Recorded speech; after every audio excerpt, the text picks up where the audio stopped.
मंत्र पाठ। ओम सहनाववतु सहनौ भुनक्तु सह वीर्यं करवावहै तेजस्विनावधीतमस्तु मा विद्विषावहै। ओम शांति शांति शांति। वेदांत दर्शन की कक्षा संख्या 51 है। 3 पाद पूरे कर चुके हैं। चौथा पाद प्रारंभ हो रहा है। पहले अध्याय का चौथा पाद।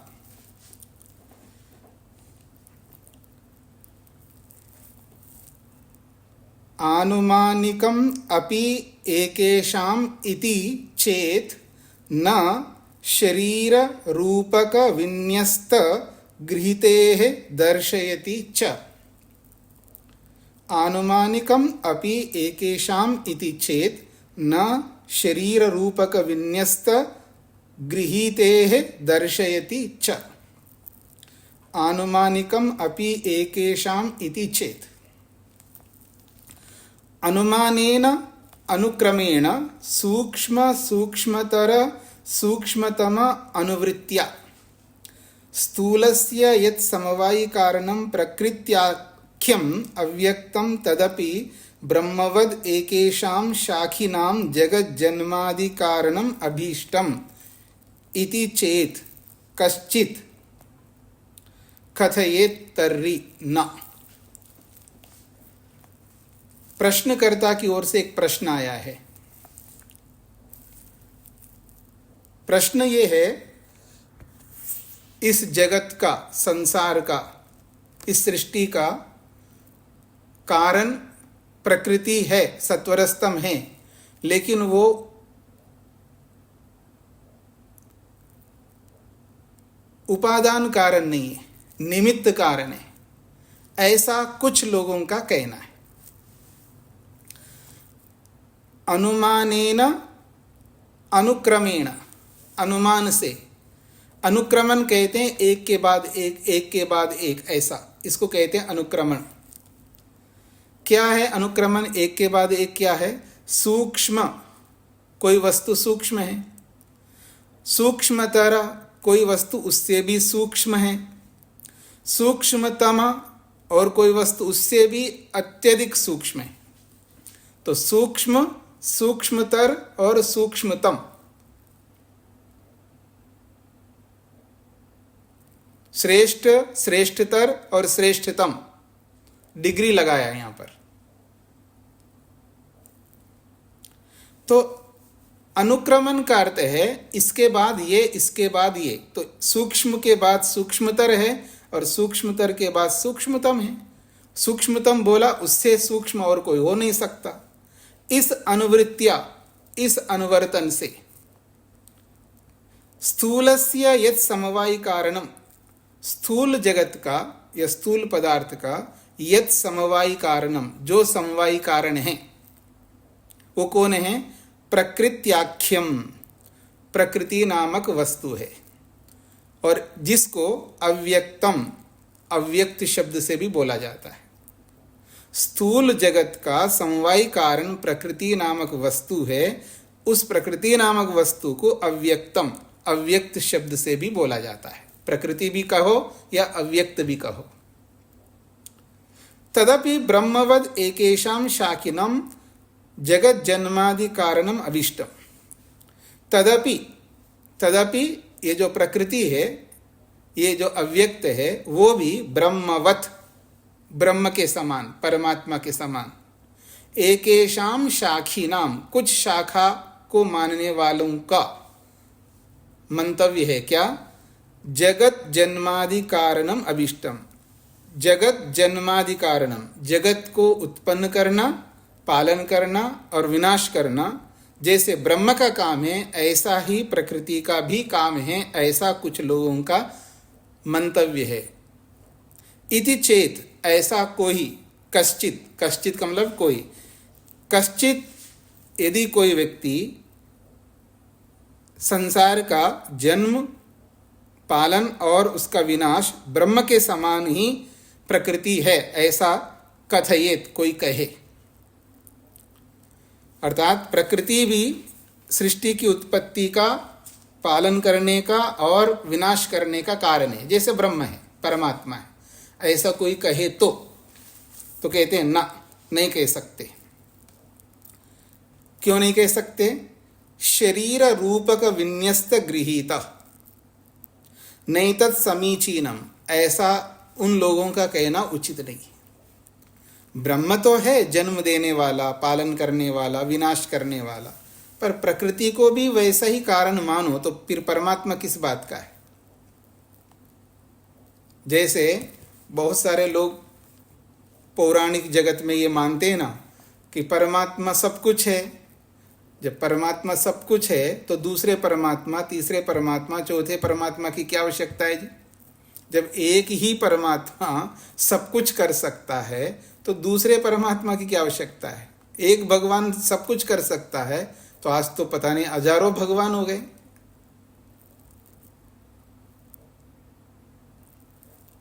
नहीं जी, सब भगवानों के अपने अपने काम है। एक भगवान का काम है पैदा करने का, एक भगवान का काम है पालन करने का, एक भगवान का काम है विनाश करने का। तो जो उत्पन्न करने का जो भगवान उत्पन्न करता है उसके बस की बात नहीं है कि पालन करने का, उसकी बस की बात नहीं कि उसका विनाश करने का। यदि नहीं है तो वो अधूरा है। जैसे हम लोग अधूरे हैं, हम सब काम नहीं कर सकते, हमारे में कमी है, न्यूनता है।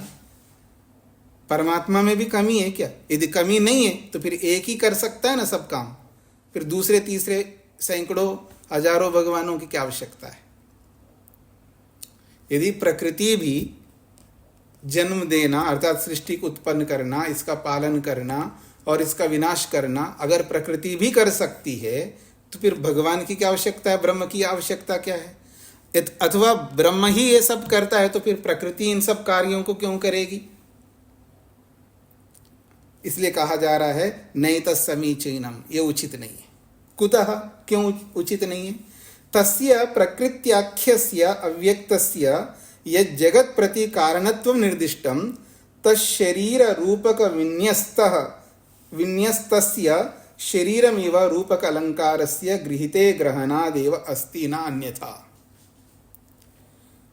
नहीं तत्समीचीनम, ये उचित नहीं है। कुतः, क्यों उचित नहीं है? तस्य, उसका, किसका? प्रकृत्याख्यस्य अव्यक्तस्य, प्रकृति नामक अव्यक्त का, यत् जगत प्रति कारणत्वम, जो जगत के प्रति कारणपन बताया गया है या जगत के प्रति जो कारणत्व का निर्दिष्टम निर्देश किया है या वर्णन किया है, ये वर्णन तो केवल तशरीर रूपक विन्यस्तस्य, ये तो शरीर के रूपक अलंकार को लेकर के बताया, अर्थात अलंकारिक वर्णन है वहां पर। तस्य शरीरमिव रूपक अलंकारस्य गृहीते, उसको शरीर के समान रूपक अलंकार के द्वारा गृहीते, ग्रहण किया गया है, न अन्यथा, और उसका कोई प्रयोजन नहीं है। दर्शयति च तदित्थम दर्शयति च उपनिषद वचनम, ऐसा ही उपनिषद का वचन दिखाता है। रूपक अलंकार के रूप में उपनिषदकार भी ऐसा ही दिखाता है। क्या? तद यथा सुदीप्तात् पावकाद् विस्फुलिंगाः सहस्रशः प्रभवन्ते स्वरूपाः तथा अक्षराद् विविधाः सौम्या भावाः प्रजायन्ते तत्र चैव अपीयन्ति। ये मुंडक का प्रमाण है। यथा, उदाहरण से समझा रहे हैं। यथा सुदीप्तात् पावकात्, सुदीप्तात् का मतलब है अत्यंत प्रज्वलित, पावक से, पावक कहते हैं अग्नि, अत्यंत प्रज्वलित अग्नि से विस्फुलिंगाः, विस्फुलिंग कहते हैं जो चिंगारियां उठती है ना, अच्छी तरह जब अग्नि प्रज्वलित होती है उसमें से जो चिंगारियां उठती हैं, उन चिंगारियों को संस्कृत में कहते हैं विस्फुलिंग। तो जब सुदीप्त अग्नि से जब चिंगारियां सहस्रशः प्रभवन्ते, सैकड़ों उत्पन्न होते हैं, और कैसे उत्पन्न होते हैं? स्वरूपः, अग्नि के ही रूप वाले, अग्नि के समान रूप वाले वो चिंगारियां उत्पन्न होती हैं। तथा उसी प्रकार से अक्षरात्, ये जो अक्षर नामक प्रकृति है उससे विविधा सौम्या भावाः प्रजायन्ते, विविध प्रकार के भाव उत्पन्न होते हैं, विविध प्रकार के कार्य पदार्थ उत्पन्न होते हैं। सौम्या कहते हैं, वो अपने शिष्य को गुरु संबोधित कर रहे हैं, हे सौम्य, हे शिष्य, जिस प्रकार से अच्छी तरह प्रज्वलित अग्नि से सैकड़ों चिंगारियां उत्पन्न होती हैं, वो भी अग्नि के समान रूप वाली, तथा उसी प्रकार से ये सौम्य, ये शिष्य, अक्षरात्, उस अक्षर नामक प्रकृति से विविधाः भावाः प्रजायन्ते, विविध प्रकार के कार्य पदार्थ प्रजायन्ते, उत्पन्न होते हैं। तत्र च एव अपीयन्ति, जब विनाश का समय आता है, प्रलय का समय आता है, तो तत्र, उसी प्रकृति में, अपीयन्ति, विलीन हो जाते हैं वो सारे के सारे कार्य पदार्थ, उसी में उत्पन्न होते हैं और उसी में विलीन होते हैं। अर्थात अक्षर से ही उत्पन्न होते हैं और अक्षर में ही विलीन होते हैं। ये दो बातें यहाँ पर स्पष्ट की है। अत्र वचने जडस्य अग्ने दृष्टान्त उपादानात् जगतः कारणम अक्षरम अव्यक्तम प्रकृत्याख्यम जडम अधिगम्यते। अत्र वचने, इस मुंडकोपनिषद के वचन में, जडस्य अग्ने दृष्टान्त उपादानात्, जड़ रूपी अग्नि के दृष्टांत का इस जगह पर ग्रहण किया गया होने से, अर्थात उदाहरण के रूप में इसको स्वीकार किया गया होने से, जगता कारणम, जगत का जो कारण है वो अक्षर है, अर्थात अव्यक्त है, अर्थात प्रकृति नामक जड़ वस्तु है, ऐसा अधिगम्यते, जाना जाता है। इस मुंडकोपनिषद वचन में जड़ अग्नि के दृष्टांत को स्वीकार करके ये बताना चाहते हैं, जगत का कारण अक्षर रूपी अव्यक्त रूपी प्रकृति नामक जड़ वस्तु है, ऐसा अधिगम्यते, जाना जाता है। तथा उत्तर वचनम च, और इसके आगे का वचन जो है वो भी ऐसा ही कहता है। क्या? अक्षरात् परतः परः, ये जो अक्षर नामक प्रकृति है उससे भी परे है, उससे भी सूक्ष्म है, उससे भी बड़ा है ब्रह्म। अक्षरात् परतः परः, अक्षर से भी परे है, अर्थात अक्षर रूपी प्रकृति से भी बहुत सूक्ष्म परे है वो परमात्मा। ये उसी वचन में आगे का वचन है। परमात्मा तो तदक्षरात् परतः पर इति कथनेन अत्र यदक्षरं तत्प्रकृत्याख्यम अव्यक्तम प्रदानम स्पष्टते।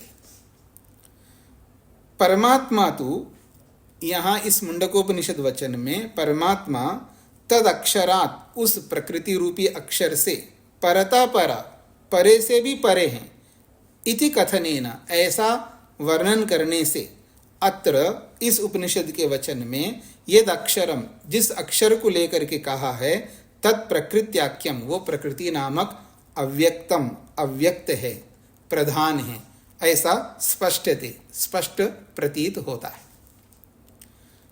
देखिए यहाँ कितने नाम आए जी? प्रकृति एक नाम, अक्षर दो नाम, अव्यक्त तीन नाम और प्रधान चार नाम। चार नाम इस प्रकृति के आए हैं। और भी बहुत सारे नाम हैं। योग दर्शन में भी प्रकृति को लेकर के प्रधान शब्द से और अलग अलग जगहों पर प्रकृति के अनेक नाम आए हैं। तस्मात् तदेतद् अव्यक्तं स्वतंत्रं जगत् जन्मादि कारणं मंतव्यम इति वादो य उपतिष्ठते सो अत्रैव प्रतिविधीयते।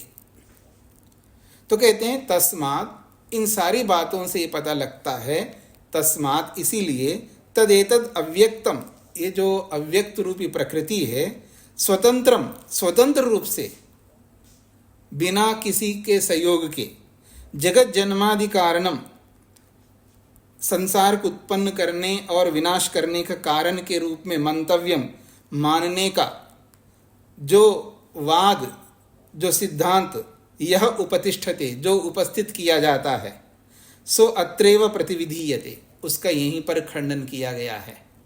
यत् कि अत्र अक्षरम जड़ प्रकृत्याख्यम जगत जन्मादि कर्मणि परमात्मना शरीरवत् कारणत्वं भजते।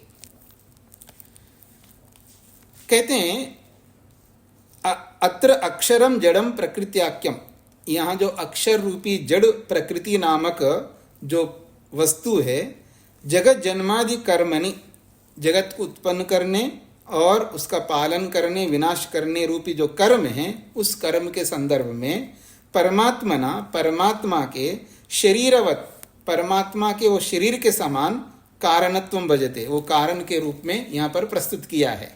न तो निमित्त कारणत्वम, यहाँ उस प्रकृति को निमित्त कारण के रूप में प्रस्तुत नहीं किया है। ये तो प्रकृति को परमात्मा का शरीर के रूप में प्रस्तुत किया है। समझ में आ रहा है जी? पूरा पूरा संसार जो है ना, परमात्मा का शरीर है। आप सबको समझ में आ गए ना? पुरुष है ना परमात्मा, परम पुरुष है। पुरी शयाद पुरुष, जो पूरी संसार रूपी नगर में जो निवास करता है परमात्मा, इसलिए उसको पुरुष कहते हैं। और शरीर, ये जो हमारा जो शरीर है, इस शरीर में हम निवास करते हैं, इसलिए हमको भी पुरुष कहते हैं। पूरी कहते हैं नगर को, शरीर को। तो इस संसार रूपी शरीर में परमात्मा निवास करता है, अर्थात संपूर्ण ब्रह्मांड में विराजमान है परमात्मा, इसलिए परमात्मा को भी पुरुष कहते हैं। और इस शरीर में हम जीवात्मा निवास करते हैं, इसलिए इस शरीर को भी, इस शरीर सहित जीवात्मा को भी पुरुष कहते हैं। तो परमात्मा के लिए वो प्रकृति जो है, संसार जो है, वो एक शरीर के रूप में रूपक अलंकार है। और स्पष्ट करता हूं, देखिएगा।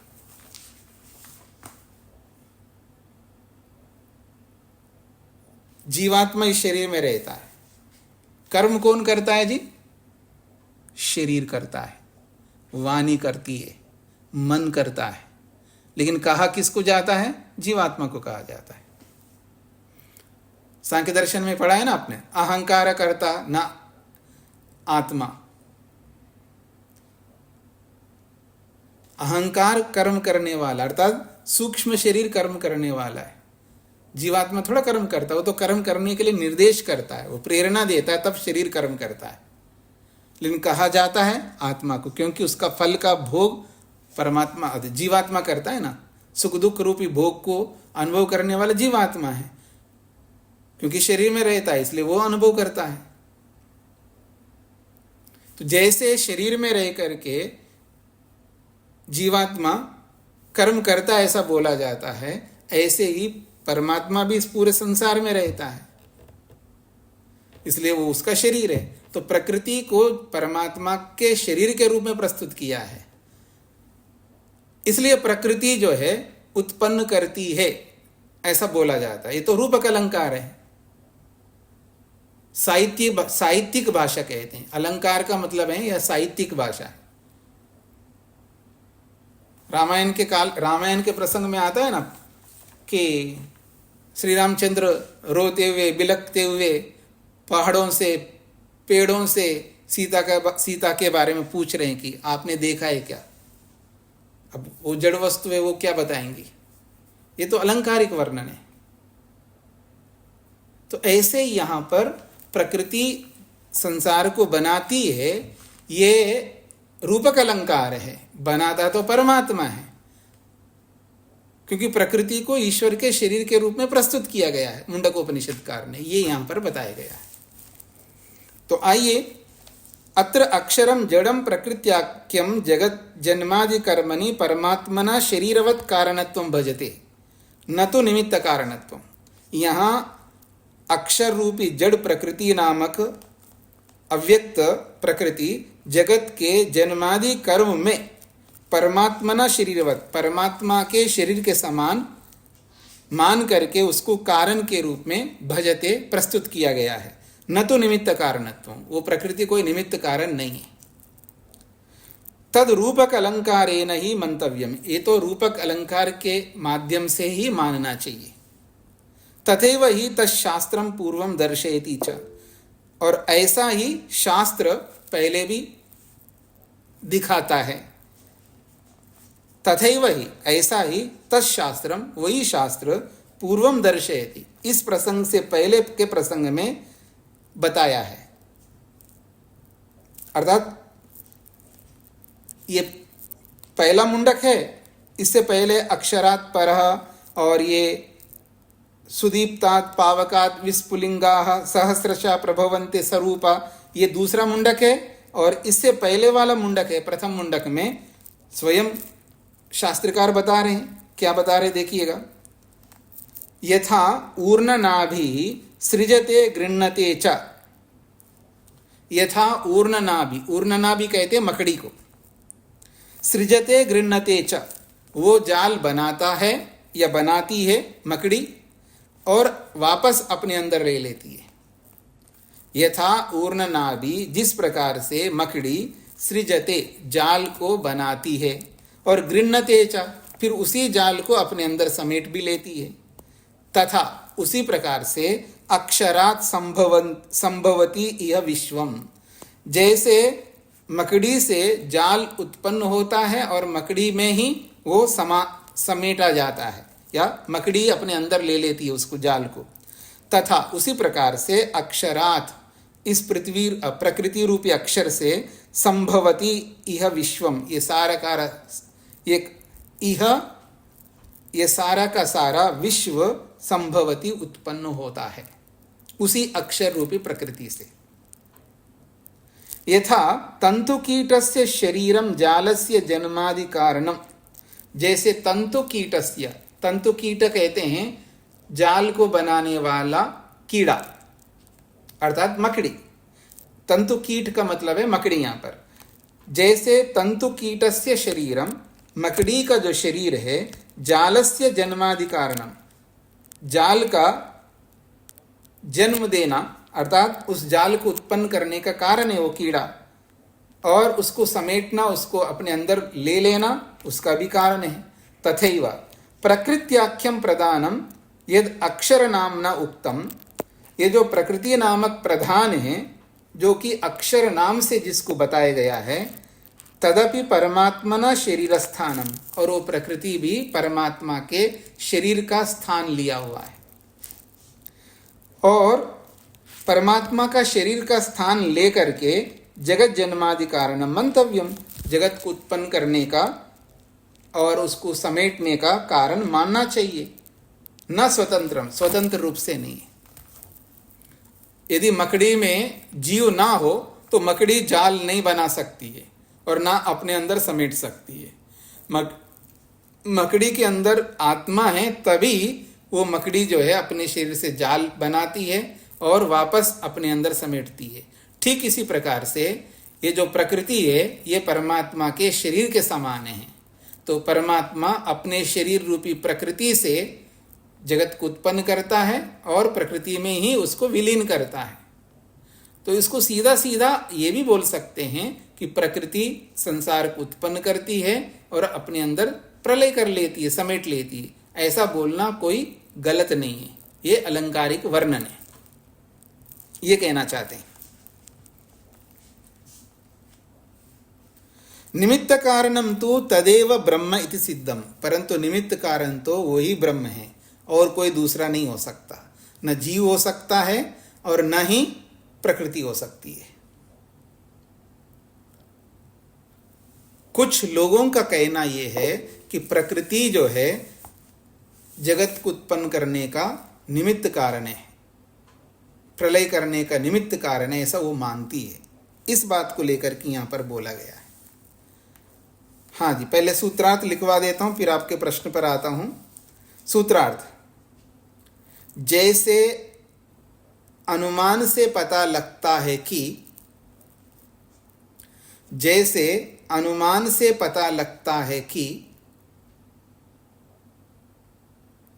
जैसे अनुमान से पता लगता है कि स्थूल का सूक्ष्म कारण होता है, जैसे अनुमान से पता लगता है कि स्थूल का सूक्ष्म कारण होता है,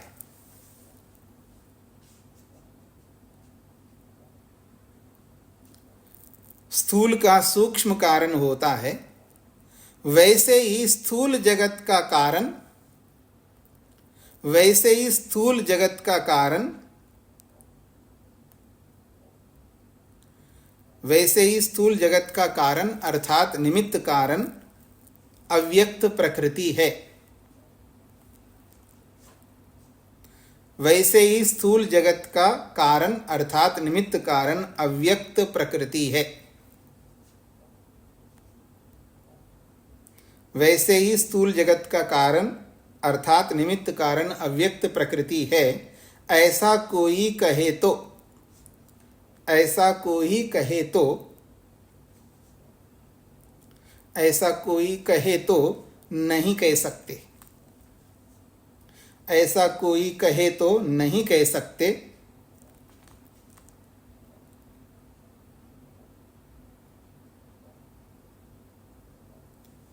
क्योंकि ब्रह्म के शरीर स्वरूप,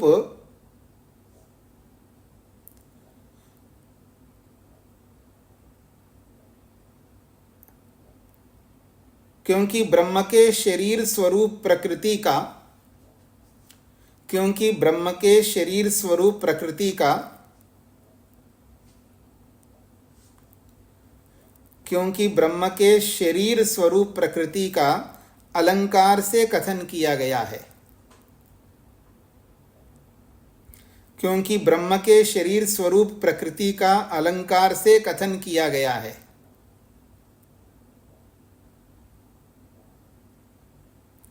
क्योंकि ब्रह्म के शरीर स्वरूप प्रकृति का अलंकार से कथन किया गया है और शास्त्र ऐसा ही वर्णन करता है, और शास्त्र ऐसा ही वर्णन करता है, और शास्त्र ऐसा ही वर्णन करता है। जैसे अनुमान से पता लगता है कि स्थूल का सूक्ष्म कारण होता है, वैसे ही स्थूल जगत का कारण अर्थात निमित्त कारण अव्यक्त प्रकृति है। ऐसा कोई कहे तो नहीं कह सकते, क्योंकि ब्रह्म के शरीर स्वरूप प्रकृति का अलंकार से कथन किया गया है और शास्त्र ऐसा ही वर्णन करता है। ठीक हो गए जी सूत्रार्थ? अल्पना जी।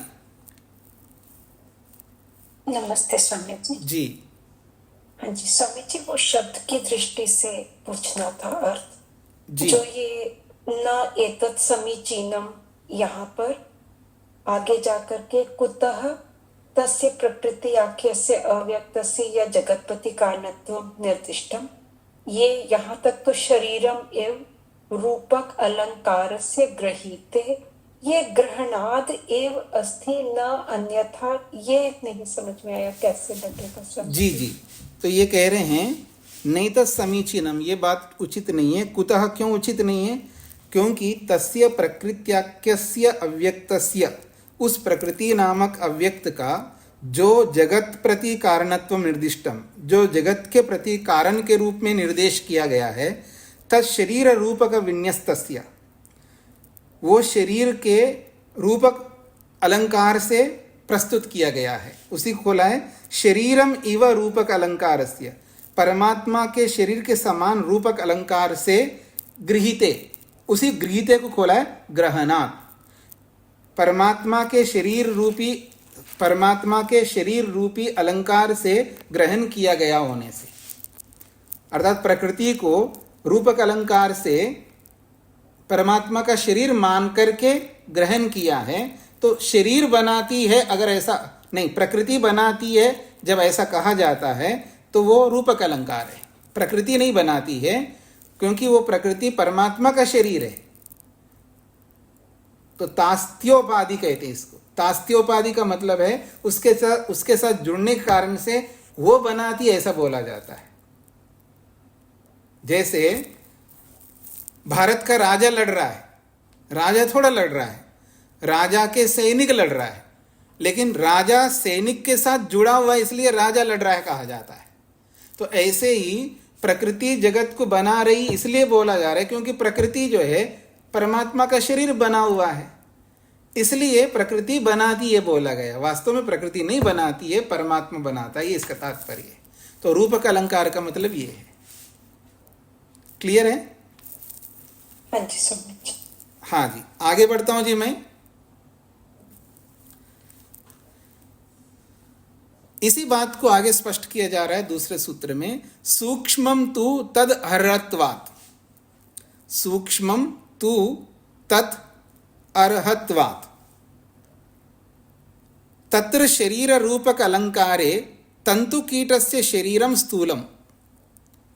तत्र मुंडकोपनिषद में जो शरीर रूपी अलंकार का वर्णन किया है, उस शरीर रूपक अलंकार में तंतु कीटस्य शरीरम स्थूलम।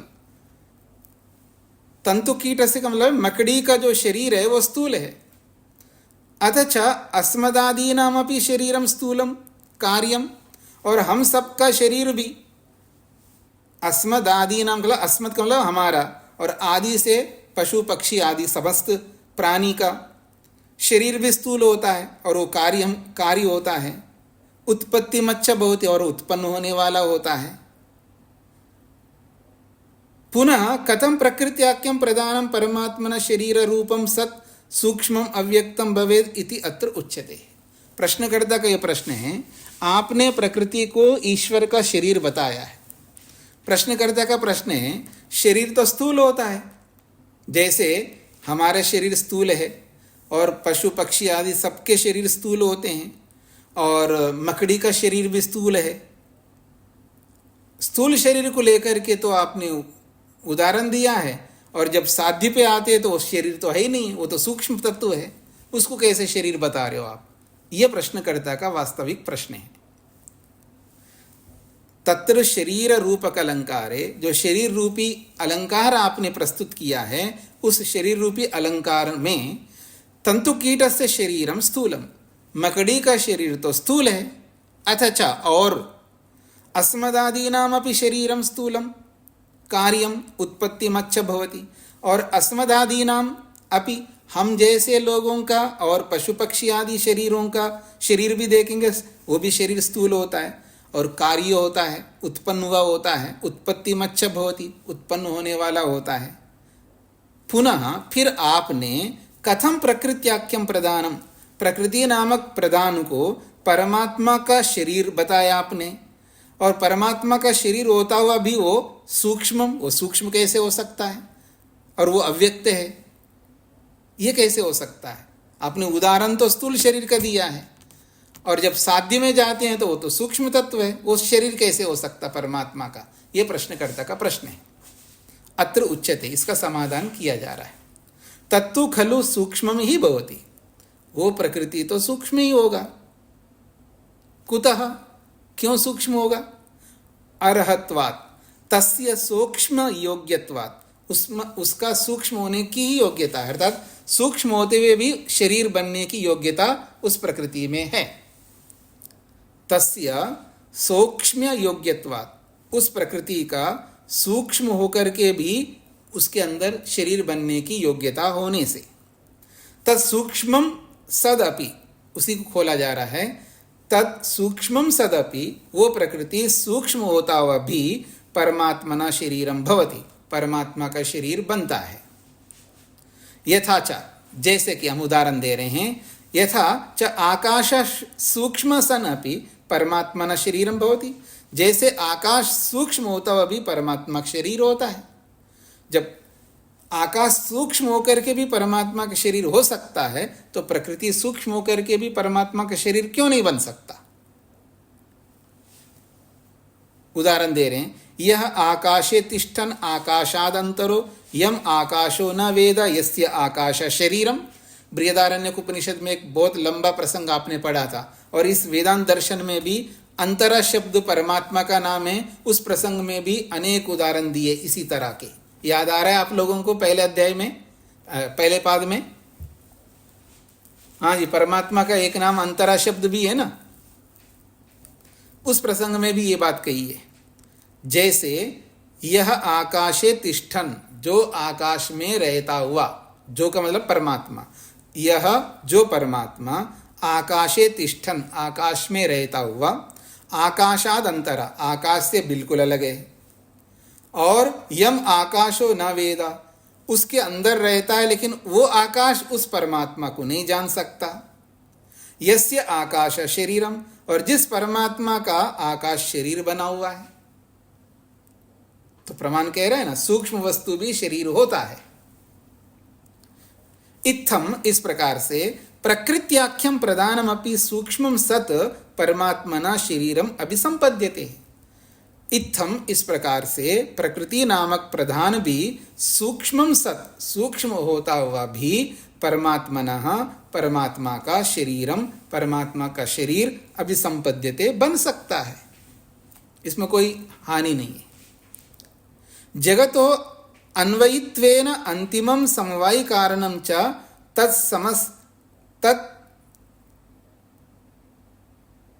तस्मात् तेन प्रधानेन अव्यक्तेन सूक्ष्मेन भवितव्यम एव। जगतः, जगत के, अन्वयित्वेन अंतिमं समवायि कारणम, जगत का अन्वयी के रूप में अंतिम समवायि कारण है ये प्रकृति। अन्वयी समझते हैं जी? अन्वयी, अन्वयी का अर्थ होता है उसमें रहने वाला। पीछे अनेक बार आए ये बात। जगतः अन्वयित्वेन, जगत के अन्वयी होकर के, जैसे घड़े के अंदर मिट्टी अन्वित होकर के घड़े का समवायी कारण है, वैसे ही जगत का अन्वयी, जगत में अन्वित होता हुआ प्रकृति नामक अव्यक्त समवायी कारण है। अन्वित का मतलब है, अन्वयी का मतलब है उसके अंदर रहने वाला। हमेशा कारण कार्य के अंदर अन्वित होता है, ऐसा भी बोल सकते हैं। हमेशा कारण कार्य के अंदर रहता है, ऐसा भी बोल सकते हैं। तस्मात्, इसीलिए, तेन प्रदानेन, उस प्रकृति को, अव्यक्तेन, उस प्रदान रूपी अव्यक्त को, सूक्ष्मेन भवितव्यमेव, वो सूक्ष्म तो उसको होना ही चाहिए, क्योंकि कारण सूक्ष्म होता है कार्य की अपेक्षा से। परमात्मा तो तद अपेक्षया अपि सूक्ष्माति सूक्ष्म, और परमात्मा तो उस प्रकृति की अपेक्षा से भी सूक्ष्म से भी अति सूक्ष्म है। उक्तम ही, और शास्त्र ये भी कहता है, अणोरणीयान, वो तो अणु से भी अणु है, सूक्ष्म से भी सूक्ष्म है। तस्मात्, इसलिए, तस्य अव्यक्तम प्रदानम शरीरम इति सिद्ध्यति, उस अव्यक्त प्रकृति को शरीर के नाम से बोला जाता है, ये सिद्ध हो जाता है। अर्थात प्रकृति भी किसी का शरीर बना हुआ है, यह बनी हुई है, ऐसा भी कह सकते हैं आप।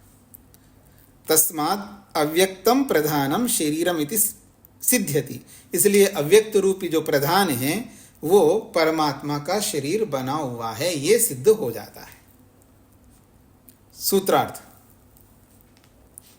प्रकृति तो सूक्ष्म है, शरीर तो स्थूल होता है। प्रकृति तो सूक्ष्म है, शरीर तो स्थूल होता है। तो को हटा भी सकते हैं, प्रकृति सूक्ष्म है, शरीर स्थूल होता है। प्रकृति सूक्ष्म है, शरीर स्थूल होता है।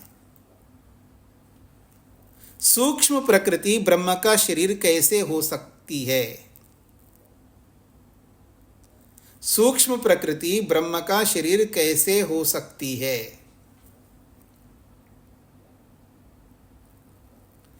सूक्ष्म प्रकृति ब्रह्म का शरीर कैसे हो सकती है?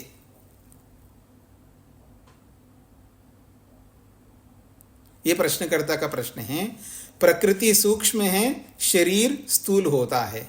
सूक्ष्म प्रकृति ब्रह्म का शरीर कैसे हो सकती है? सूक्ष्म होना किसी का शरीर होने में कोई निषेध नहीं है। सूक्ष्म होना किसी का शरीर होने में कोई निषेध नहीं है। सूक्ष्म होना किसी का शरीर होने में कोई निषेध नहीं है। सूक्ष्म होना किसी का शरीर होने में कोई निषेध नहीं है। सूक्ष्म होना किसी का शरीर होने में कोई निषेध नहीं है। प्रकृति सूक्ष्म होकर भी प्रकृति सूक्ष्म होकर भी प्रकृति सूक्ष्म होकर भी ब्रह्म के शरीर बनने की योग्यता रखती है। प्रकृति सूक्ष्म होकर भी ब्रह्म के शरीर बनने की योग्यता रखती है। प्रकृति सूक्ष्म होकर भी ब्रह्म के शरीर बनने की योग्यता रखती है, जैसे आकाश में योग्यता है। जैसे आकाश में योग्यता है।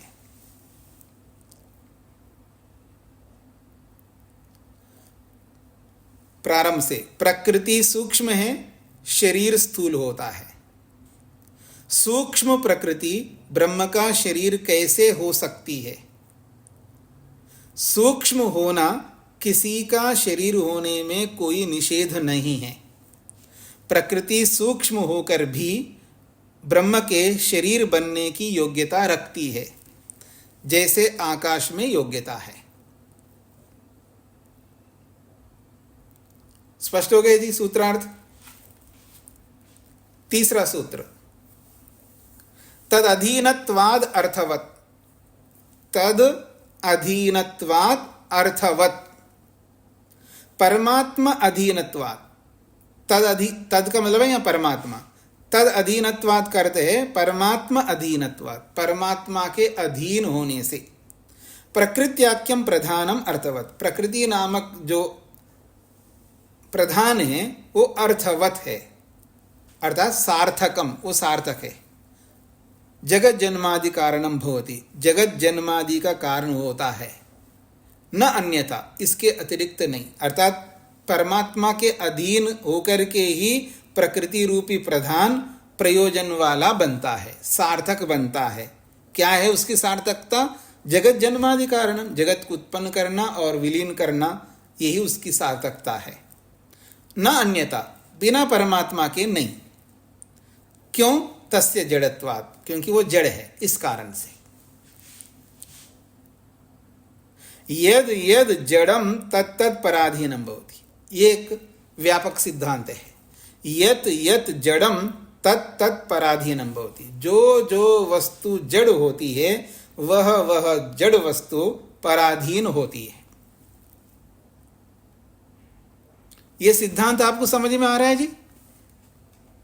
नहीं आ रहा है? ऐसे सिर हिलाते हैं आप।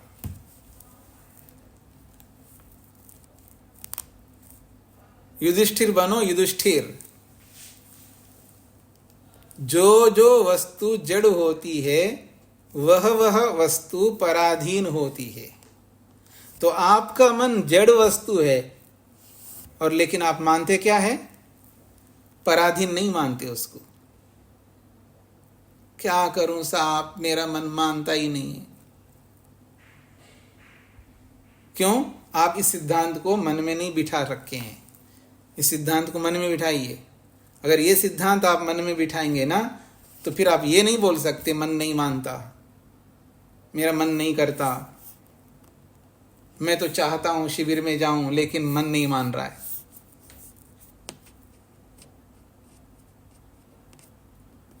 तो जो जो जड़ वस्तु होती है वो पराधीन होती है। ये व्यापक सिद्धांत है, यूनिवर्सल लॉ है, सार्वभौम सिद्धांत है, इसमें कोई विकल्प नहीं है। न स्वाधीनम, वो अपने अधीन नहीं रह सकती वो जड़ वस्तु। तस्य सार्थकत्वम चेतनाधीनत्वाद एव भवति। उसकी सार्थकता तो चेतन के अधीन में ही होता है।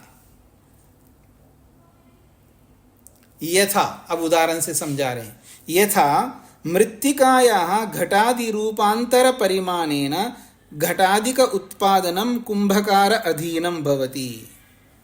जैसे मृत्तिकायाः, मिट्टी का, घटादि रूपांतर परिणामेन, घड़ा आदि दूसरे स्वरूप में परिवर्तित होने से, घटादि रूपांतर परिणामेन, घड़े आदि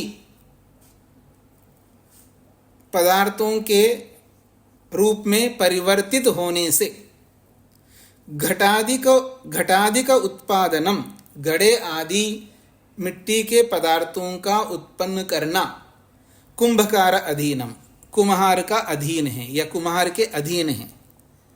न स्वाधीनम भवति, वो स्वतंत्र नहीं होता है। तद्वत अत्रापि विज्ञेयम, वैसा ही यहां पर भी समझना चाहिए। यहां क्या, सब जगह समझना चाहिए।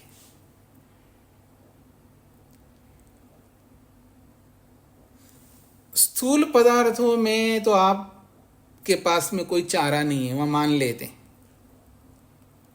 ये गाड़ी अपने आप नहीं चलती है, इसको चलाया जाता है, भले रिमोट से चलाया जाता हो या वहां बैठ करके चलाया जाता हो, ये तो आपको समझ में आता है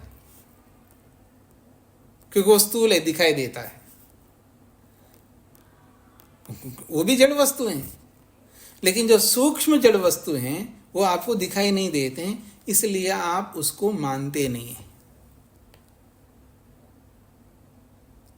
अर्थात सिद्धांत का आधा स्वरूप स्वीकार करते हैं और आधा स्वरूप को स्वीकार नहीं कर पाते। वहां केवल कारण सूक्ष्मता है और कुछ नहीं है। प्रश्न सूक्ष्मता और स्थूलता का नहीं है, प्रश्न सिद्धांत का है। सिद्धांत को दिमाग में, मन के अंदर बिठाने की आवश्यकता है। हम मन के अंदर सिद्धांत को नहीं बिठाते हैं, ऊपर ऊपर से सुनते हैं और चल पड़ते हैं। उसको ऊपर ऊपर से नहीं सुनना है, उसको अंतरात्मा के अंदर बिठाना है, अर्थात मन के अंदर बिठाना है। जो जड़ वस्तु है स्वयं नहीं चल सकती, चलाने पर चलती है। तो मन भी जड़ है, इंद्रियां भी जड़ है, ये स्वतः नहीं चल सकती। इसको चलाने वाला कोई है, वो ही आत्मा है। ये सिद्धांत जब तक मन में नहीं बिठाएंगे तब तक आप मन को रोकने में सक्षम नहीं हो पाएंगे। आपका मतलब कोई भी व्यक्ति। और जब सिद्धांत को आत्मसात करेगा व्यक्ति, मन के अंदर उसको बिठाएगा, तो जब मन नहीं मान रहा है ऐसा बोल नहीं सकता और व्यवहार में ऐसे चल रहा है, तब उसको वो चुंगल में फंस जाएगा बेचारा। न तो बोल सकता है और वो ना कर सकता है, क्योंकि बोलेगा तो फंसेगा और करेगा तो भी फंसेगा। दोनों तरफ चारा नहीं। अब इधर से भी जा नहीं सकता, उधर से भी नहीं जा सकता, फिर उसको ना चाहते हुए भी उसको रोकना पड़ता, वो रोकेगा। और समस्या आज ये है कि वो सिद्धांत को मन में नहीं बिठाया वो, इसलिए दोनों तरफ से वो खुल्लम खुल्ला चल रहा है व्यक्ति, ऐसे समझ लीजिएगा। तो सूत्रार्थ,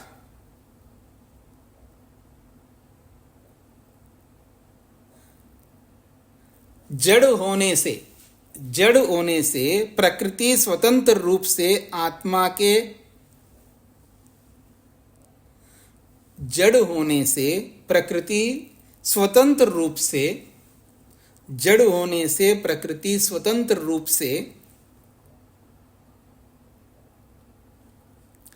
जड़ होने से प्रकृति स्वतंत्र रूप से आत्मा के किसी भी प्रयोजन को, जड़ होने से प्रकृति स्वतंत्र रूप से आत्मा के किसी भी प्रयोजन को, आत्मा के किसी भी प्रयोजन को पूरा नहीं कर सकती। आत्मा के किसी भी प्रयोजन को पूरा नहीं कर सकती।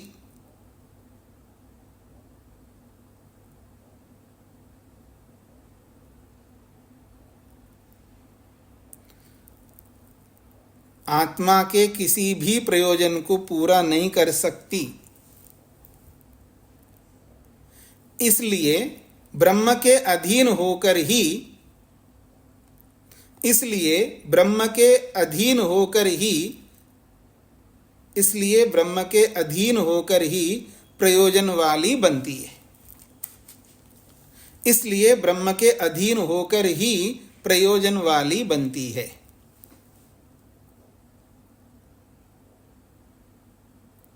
इसलिए ब्रह्म के अधीन होकर ही प्रयोजन वाली बनती है। जड़ होने से प्रकृति स्वतंत्र रूप से आत्मा के किसी भी प्रयोजन को पूरा नहीं कर सकती, इसलिए ब्रह्म के अधीन होकर ही प्रयोजन वाली बनती है। स्पष्ट हो गया जी? किसी का कोई प्रश्न है?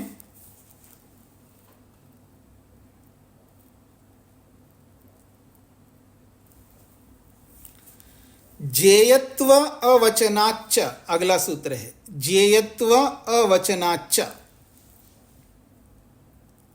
ज्ञेयत्व अवचनाच्च तस्य प्रकृत्याख्यस्य प्रधानस्य क्वचिदपि उपासना प्रकरणे ज्ञेयत्वं न उच्यते। तस्य प्रकृत्याख्यस्य प्रधानस्य, उस प्रकृति नामक प्रधान को, क्वचिदपि कहीं पर भी किसी शास्त्र में, उपासना प्रकरणे उपासना के प्रसंग में, ज्ञेयत्वम न उच्यते, उसको जानने योग्य के रूप में नहीं कहा है। प्रकृति को कहीं पर शास्त्र में उपासना के प्रसंग में जानने योग्य के रूप में नहीं कहा है। तस्मादपि, इसलिए भी, तज्जगतो जन्मादे ब्रह्मवत् कारणम न भवति।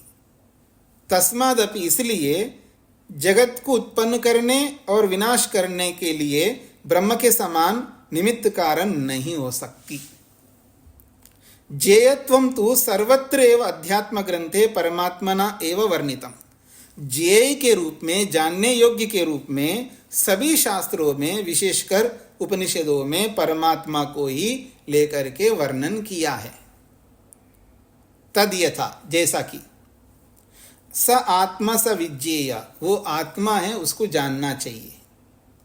तरति शोकम आत्मविद, आत्मा को जानने वाला आत्मविद शोक से तर जाता है।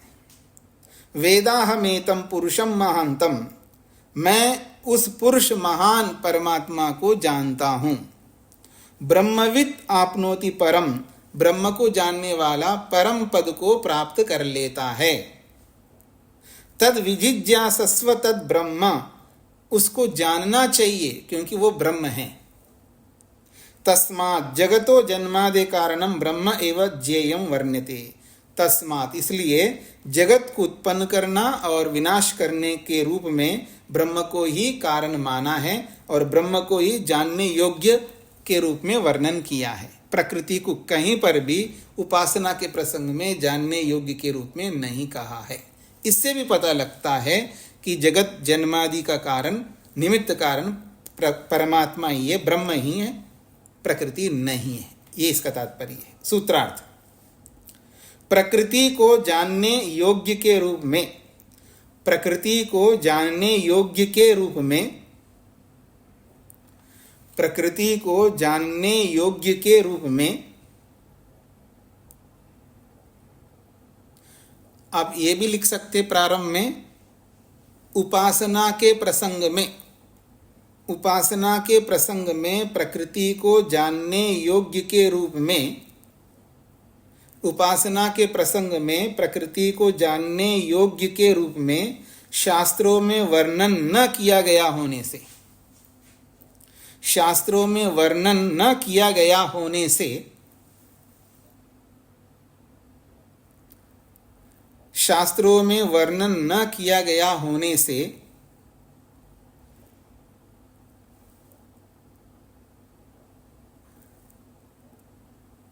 शास्त्रों में वर्णन न किया गया होने से जगत का जन्मादि कारण, जगत का जन्मादि निमित्त कारण ब्रह्म ही है, ऐसा कह सकते हैं। जगत का जन्मादि निमित्त कारण ब्रह्म ही है। जगत का जन्मादि निमित्त कारण ब्रह्म ही है।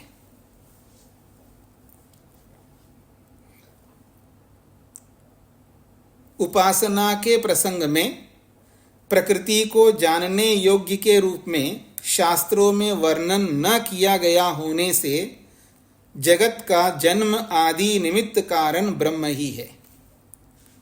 जगत का जन्म आदि का निमित्त कारण, का जोड़ सकते, जगत का जन्म आदि का निमित्त कारण ब्रह्म ही है। जगत का जन्मादि का निमित्त कारण ब्रह्म ही है। ठीक है जी।